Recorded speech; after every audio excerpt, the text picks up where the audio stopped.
부활절 두 번째 주일을 맞아 창세기 35장을 준비한 것은 첫째에 일어나 올라가서라는 단어 때문입니다.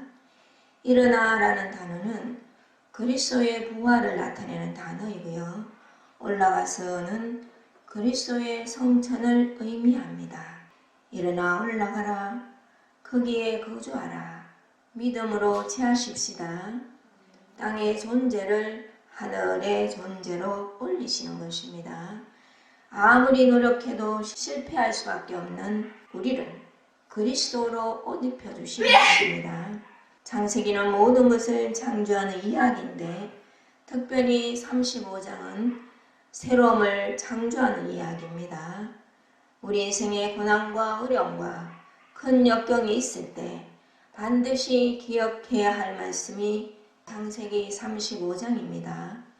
바로 앞장 창세기 34장에서 야곱의 가정에 큰 위기가 있었습니다. 믿음의 가문에 총체적 난국이 있었습니다.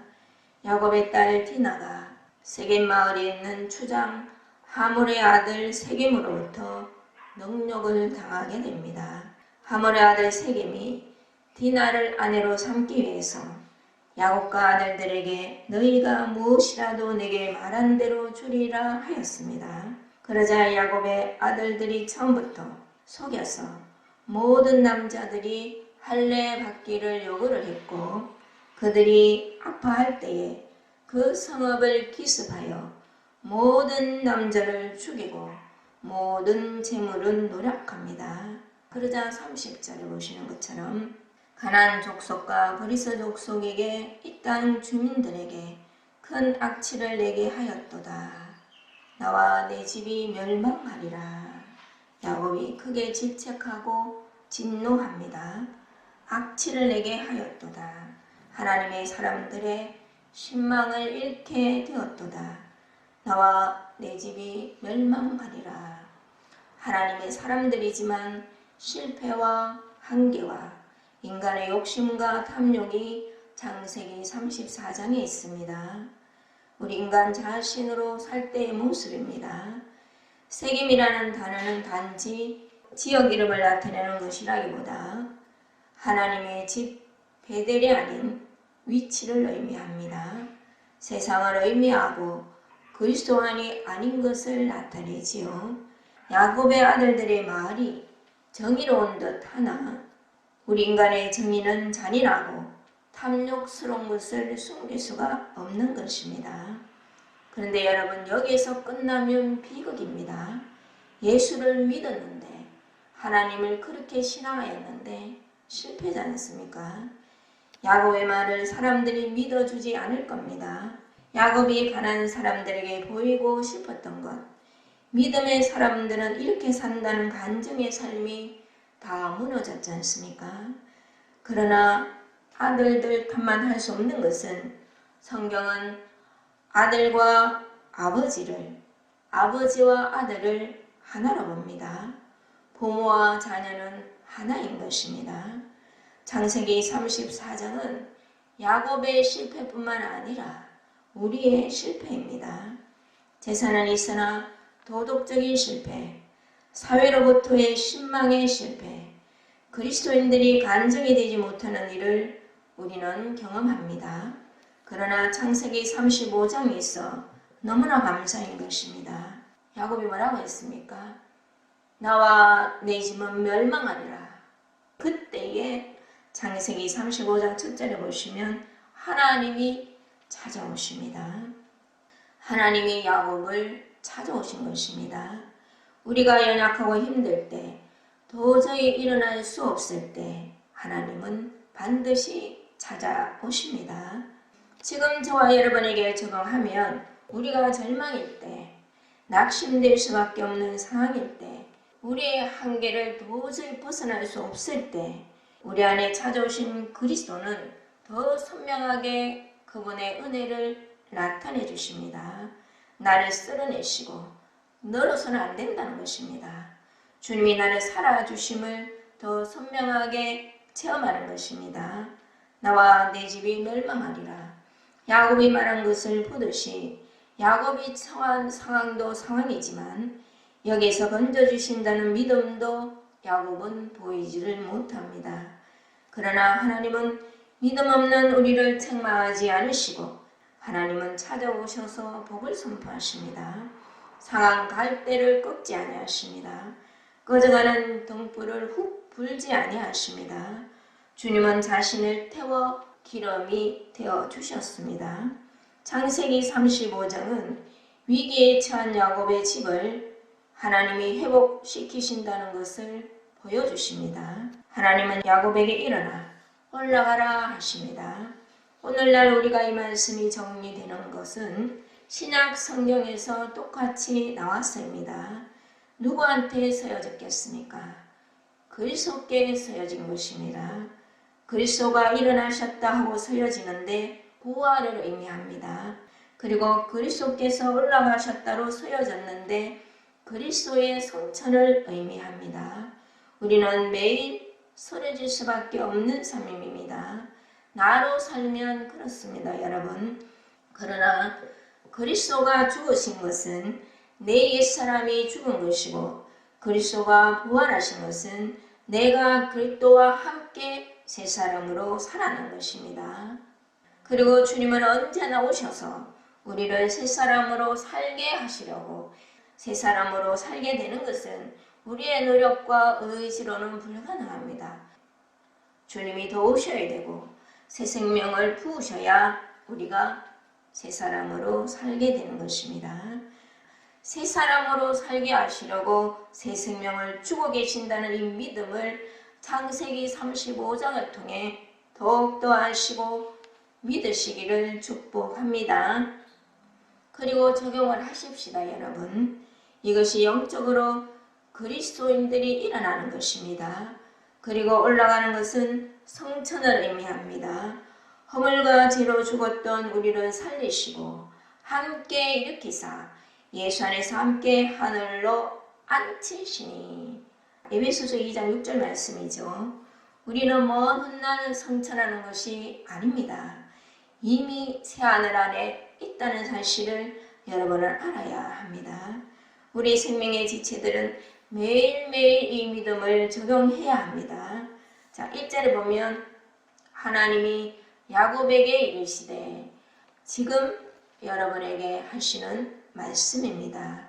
일어나 베델로 올라가서 거기서 거주하며, 베델은 하나님의 집이라는 뜻이에요.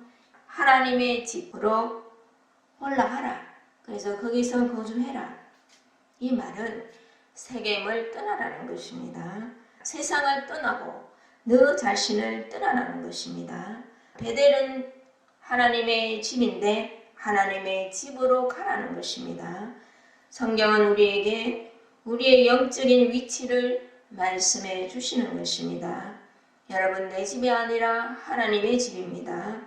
야곱이 야곱의 집으로 살 때 처참함을 보게 되는 것은 예수 안에서는 이건 저주가 아닙니다.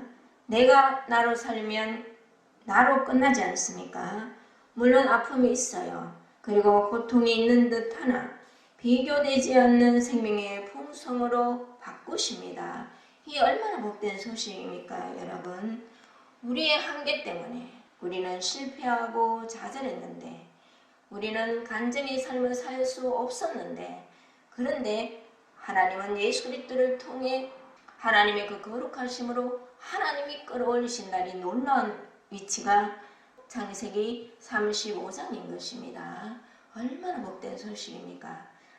우리가 신앙의 과정을 가만히 보면 내가 예수를 믿었더니 나의 상처를 치료하시고 나의 결핍을 채워주시고 나에게 자유를 주시는 단계가 있습니다. 그러나 나로 살면 창세기 34장을 벗어날 길이 없는 것입니다. 창세기 34장을 내 집에서 하나님의 집으로 옮겨주시는 하나님의 거룩한 열심으로 보시기를 축복합니다. 예수 안에는 속된 것이 없기 때문입니다.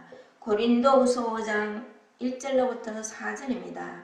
내가 나를 벗어버리고 내가 내 집을 세우려는 것을 벗는 일은 저와 여러분의 노력으로 되는 것이 아니에요.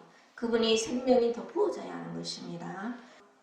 만일 땅에는 우리가 장막집이 무너지며 하나님께서 지으신 집 곧 손으로 지은 것이 아니요 하늘에 있는 영원한 집이 우리에게 있는 줄 아느니라. 참으로 우리가 여기서 단식하며 하늘로부터는 우리 처소로 덧입기를 간절히 사모하노라. 이렇게 입음은 우리가 벗은 자들로 발견되지 않으려 함이라.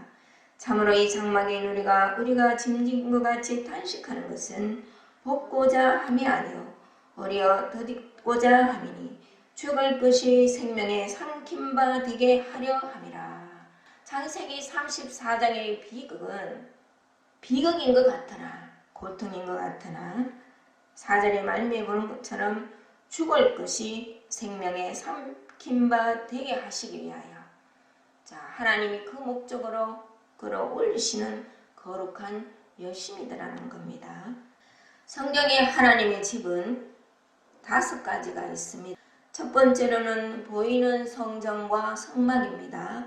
오늘날 예배당이라고 할 수 있겠지요. 그리고 두 번째로는 저와 여러분이 하나님의 집입니다. 고린도후서 3장 16절 우리가 하나님의 집인 겁니다. 그리고 세 번째 가장 중요한 것입니다. 그리스도 예수가 하나님의 집입니다. 이것은 본질입니다. 그리고 여러분의 가정이 하나님의 집입니다. 5번째는 모든 하나님의 교회가 연합이 되어 새 예루살렘을 구성합니다. 계시록 21장에 보시면 이 예루살렘을 하나님의 장막, 즉 하나님의 집이라고 하거든요. 성경에서 베델은 이 5가지를 의미합니다. 성경 전체에서는 다차원적으로 하나님의 집을 설명하시거든요. 하나님이 창세기 35장에서 일어나 베델로 올라가라는 말씀 속에는 이런 다차원의 말씀이 함께 있는 것입니다. 무엇보다 우리는 그리스도 예수 안에 있습니다. 우리가 그리스도 예수와 합해 있다는 것은 우리는 예수와 함께 죽었음을 나타냅니다. 오늘날 많은 교회와 가정과 개인이 개인 집이 되어 있습니다. 예수를 믿어도 종교인이 많았습니다. 내 인생은 내 것이 아닙니다. 우리 인생은 주님이 피로 사셔서 주님 것입니다. 내 몸이 아니라 그리스도의 몸으로 지체로 저와 여러분을 부르신 것입니다. 그리스도께서 자신을 머리로 한정시켜 놓으신 이유가 어디에 있겠습니까? 우리의 믿음이 자라려면 머리신 그리스도도 반드시 누려야 하지만 몸이신 그리스도도 누려야 한다는 것입니다. 몸은 교회의 공동체입니다. 손과 발이 하나이듯이 생명의 지체들 속에 흐르는 주의 영과 내 속에 흐르는 주의 영의 교통을 통해 우리의 믿음이 분량이 커지고 성장하도록 주님이 그렇게 정해 놓으신 것입니다. 오늘날 예수는 믿지만 교회는 안 나가는 성도가 많습니다. 그렇게 하면 믿음이 절대로 자랄 수가 없습니다. 하나님이 그렇게 정해 놓으셨기 때문이죠. 우리가 주님 것으로 믿는다는 것은 우리 인생의 모든 것은 주님이 책임지신다는 것을 믿는 일이기도 합니다. 그렇게 우리가 기도하는 것은 그분 것이니까 그분이 책임을 당연히 지셔야 되지 않습니까? 그것을 믿고 주 예수여 나를 책임을 지셔야 합니다. 이렇게 기도하시는 그리고 항상 맡기시는 그런 믿음의 소유자가 되시기를 축복합니다. 우리는 우리 타고난 우리로서는 내 집에서 하나님의 집으로 올라가기를 절대로 원하지 않습니다, 여러분. 그래서 하나님이 하시는 것입니다. 내가 나로 살 때, 내가 나를 누리려고 할 때 얼마나 고통스러운지를 보게 하세요. 그리고 체험하게 하십니다. 그래서 마음의 손을 내밀게 하시는 것은 하나님이십니다. 우리는 언제나 내 행복, 내 집을 세우고자 하거든요. 생명의 말씀이 임해야 그것이 나였구나. 나를 누리려고 한 것이었구나. 내 행복을 추구한 것이었구나가 보아지는 겁니다. 봐진다는 것 자체가 주님이 처리하심이 보일 때이지 않습니까? 생명의 말씀이 부어지고 주의 영이 임하고 하나님의 거룩이 임해야, 그래야 우리가 그게 옛사람임을 알게 되는 것입니다. 나는 고통스럽다고 생각을 했는데 그것이 나를 설득하시는 다루심이었구나도 맞습니다. 그리고 왜 그렇게 하시냐고 했더니 내 스스로가 마음의 손을 내밀어 주님과 화합할 수 있도록 계속 썰고 계시는 거였구나도 맞습니다. 다윗의 고백과 같이 나를 괴롭게 하심은 주의 성실하심이시구나를 깨달았다는 것은 이것은 실로 깊은 신앙입니다. 언제나 생명이 더와야 돌이킴도 받는 것입니다. 34장을 보고 35장을 보시면 35장에 하나님이 찾아왔기 때문에 돌이키지 않습니까? 야곱이 이에 자기 집안 사람과 자기와 함께한 모든 자에게 이르되 너희 중에 이방 신상들을 버리고 자신을 성결하게 하고 너희들의 의복을 바꾸어 입으라. 4절. 그들이 자기 손에 있는 모든 이방 신상들과 아직까지 드라빔을 갖고 있었다는 겁니다. 그리고 자기에게 있는 귀고리들을 야곱에게 주는지라. 야곱이 그것들을 세겜 근처 상수리 나무 아래에 묻고 주의 영이 임하고 생명이 부어지자 쓸어내심에 의해 우리의 옛사람과 내가 세상을 살아간 모든 것들은 전해지는 겁니다. 모든 이방 신성을 묻고 귀고리를 묻고 옷을 바꾸어 입습니다. 나를 사랑하는 자기에는 누구든지 있습니다. 여러분, 누구든지 부인할 수 없습니다. 그런데 나를 사랑하는 자기에는 세상과 반드시 연결이 되어 있거든요. 그리스도 아닌 것을 사랑하는 마음이 우리 안에는 너무나 많습니다. 묻는 것입니다. 내 힘으로 안 돼요. 내 노력 안 됩니다. 하나님이 폭로시키시고 때로는 고통을 주시는 이유는 마음의 손을 내밀어 주님과 화합하게 하시고 설명하시고 다루시고 나타내시고 그 다음에 설득하시는 그 하나님을 보게 하시고 그리고 내가 자원하는 심령으로 기쁨으로 그리스도 아닌 것은 내가 묻자 하는 그 마음까지도 주님이 일으키셔서 하나님이 찾아오셨기 때문에 야곱의 아들들이 돌이킴을 지금 본문을 통해 보지 않습니까? 다 묻는 거예요. 이 믿음을 체하시기를 축복합니다. 귀고리는 육신을 위한 장식이지 않습니까? 나의 자랑거리 얼마나 많습니까? 나의 자랑거리는 묻는 것입니다. 그리고 나의 옷을 그리스도의 옷으로 바꾸어 입는 것입니다. 갈라디아서 3장 27절. 이미 그리스도로 옷 입었습니다. 우리는 창세기 35장에 와서야 야곱과 아들들이 세겜의 상수리나무 아래에 이방 신상을 버리고 귀고리를 묶고 베들로 올라가듯이 우리의 긴 영적 신앙 과정을 통하여 신앙의 성숙이 오는 것을 알 수 있습니다. 우리는 오랫동안 나를 위해 예수를 믿습니다. 이것이 나쁘다는 소리가 아닙니다. 우리는 그럴 수밖에 없습니다. 누구나 여기에서 스스로는 벗어나지를 못합니다. 그렇다고 모두가 생명의 신앙을 누리는 것도 또 아닙니다. 나에게서 예수 안으로 반드시 건너가셔야 되고 앞으로도 계속 건너가시기를 우리는 가만히 있으면 나로 살 수밖에 없거든요. 그리고 세상 속에 있는 나를 발견할 때 얼마나 많습니까? 눈을 뜨면 너가 일어나 베들로 올라가라 이렇게 말씀하신 그 말씀을 적용하셔서 매일매일 예수 안으로 그렇게 건너가시는 여러분이 되시기를 축복합니다. 우리 모두는 다 항고집하는 사람들입니다. 50보 100보이지 다 같습니다. 여러분, 하나님이 다루셔야 합니다. 다루심을 받는 인생, 복된 인생입니다. 온유징계를 받는 것이죠. 다루심과 온유징계를 받지 아니하면 누가 일어나 올라가겠습니까?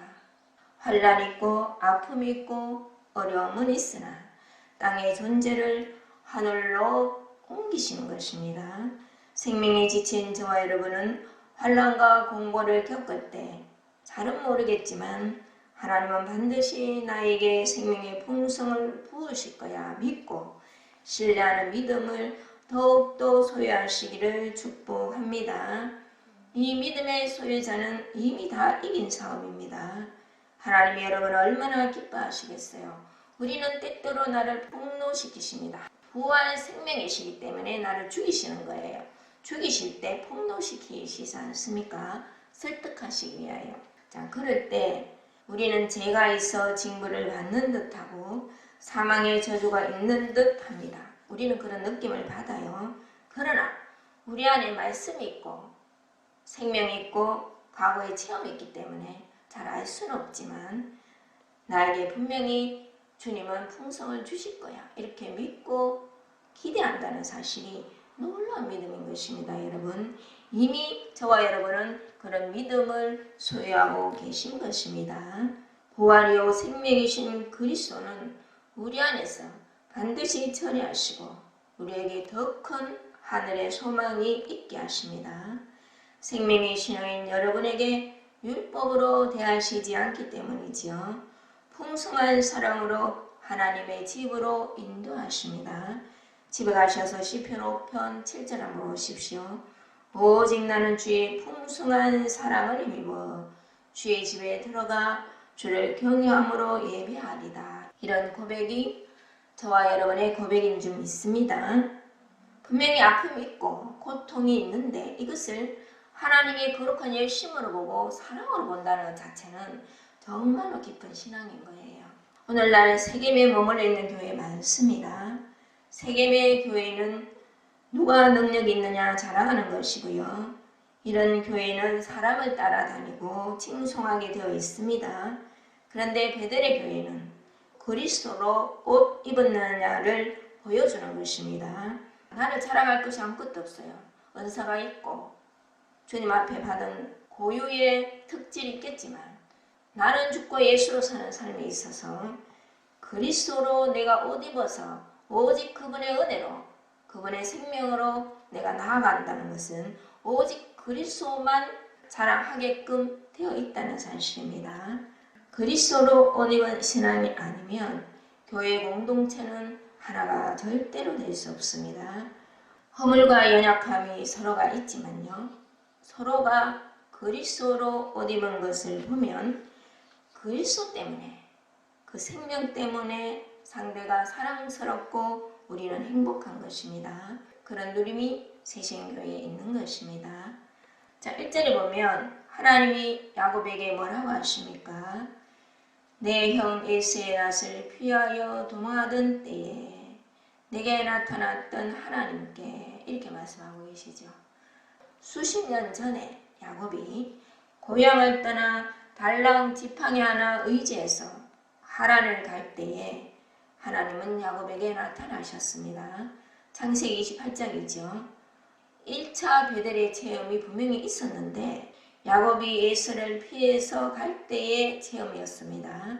자, 1차 체험은 형인 에서가 야곱을 죽이려고 하자 도망하던 때였고, 근데 지금 2차 체험은 세겜을 피하는 체험이 아니라는 것이 얼마나 못된 소식인 줄 아십니까, 여러분? 그 이유를 말씀하십니다.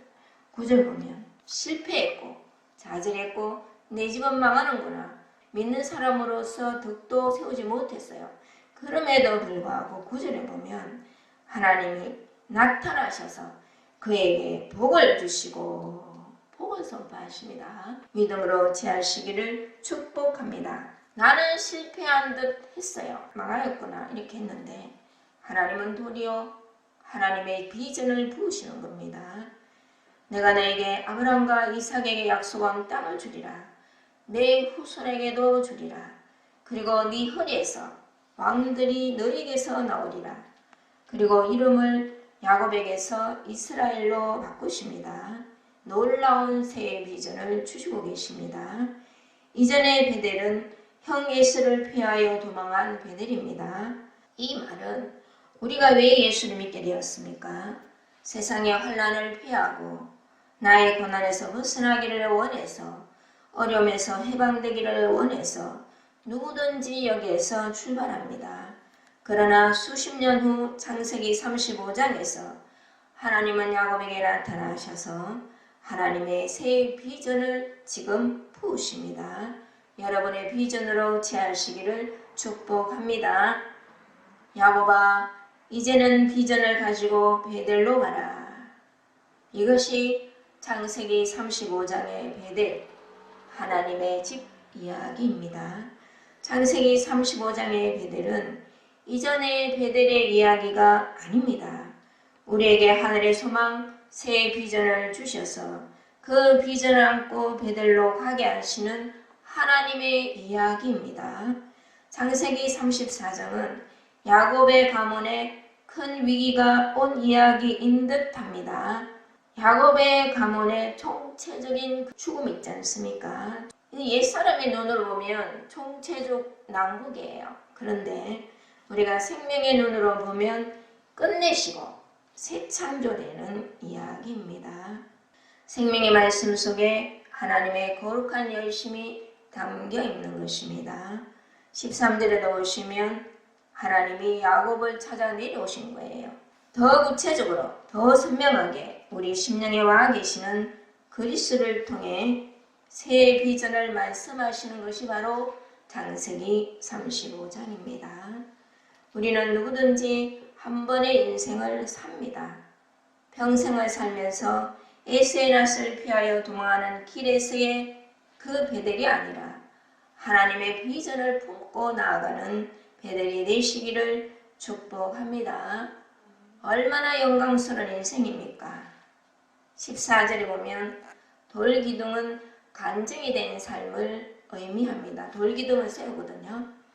지나가는 사람들이 돌기둥을 보듯이 저와 여러분은 무심령들이 읽는 그리스도의 편지입니다. 하나님이 저와 여러분의 심령에 새겨주시는 것입니다. 14절 한번 보십시다. 야곱이 하나님이 자기와 말씀하시던 곳에 기둥 곧 돌기둥을 세우고 그 위에 전제물을 붓고 또 그 위에 기름을 붓고. 야곱은 예배자로 하나님께 서 있는 것입니다.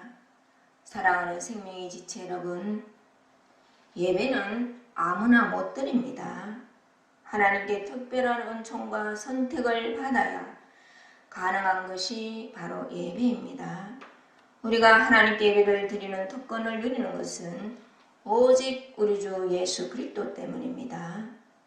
그분이 우리를 예배자로 부르시기 위하여 어떤 대가를 치르셨습니까, 여러분? 그분이 자신을 십자가에 쪼개어 부어서 저와 여러분이 예배를 드리는 특권을 누리는 것입니다. 예배를 통해 그리스도의 몸으로 그분이 회복을 시키지 않습니까? 그분의 생명수로 씻어내시고 그분의 피로 또 정하게 하시고 매일 땅에 머물고자 나에게 머물고자 세상에 머물고자 하는 우리를 하늘로 올리시는 그 일은 예배를 통했습니다. 그리고 예배를 통해 주의 헌금과 감사 헌금과 11조를 드리는 것은 나의 것을 조금 떼어 하나님께 드리는 것이 아닙니다, 여러분. 다 하나님의 것입니다.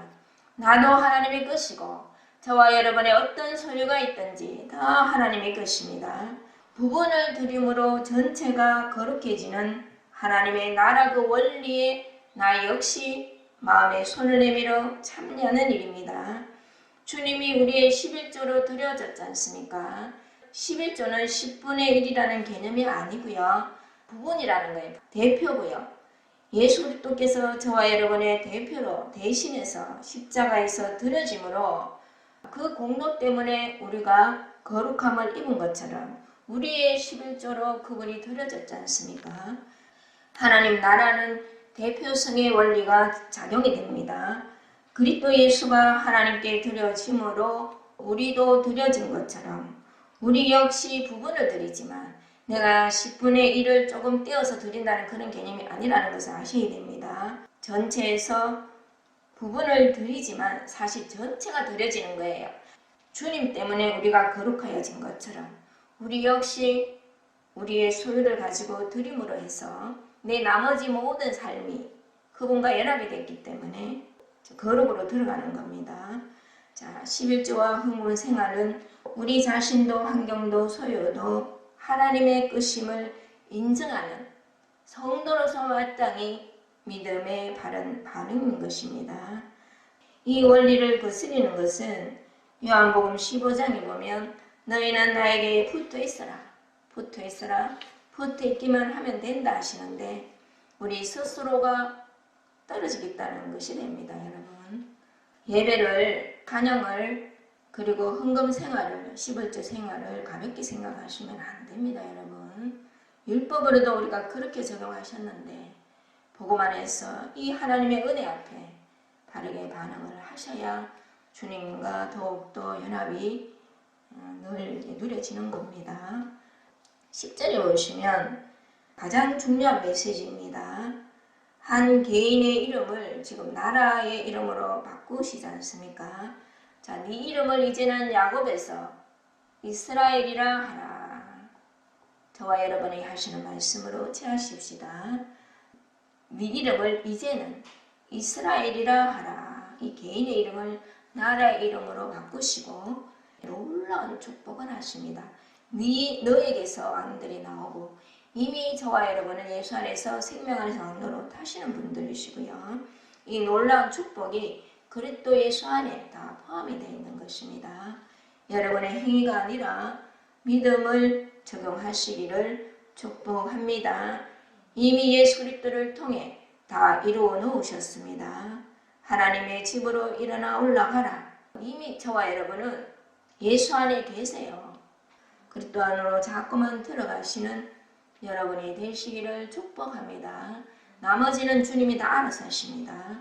여러분의 인생과 가정과 생명의 공동체에 이미 부으신 하나님의 복이 간증이 되시기를, 여러분 자자손손 생명의 가문이 되시기를 주 예수 그리스도 이름으로 축복합니다.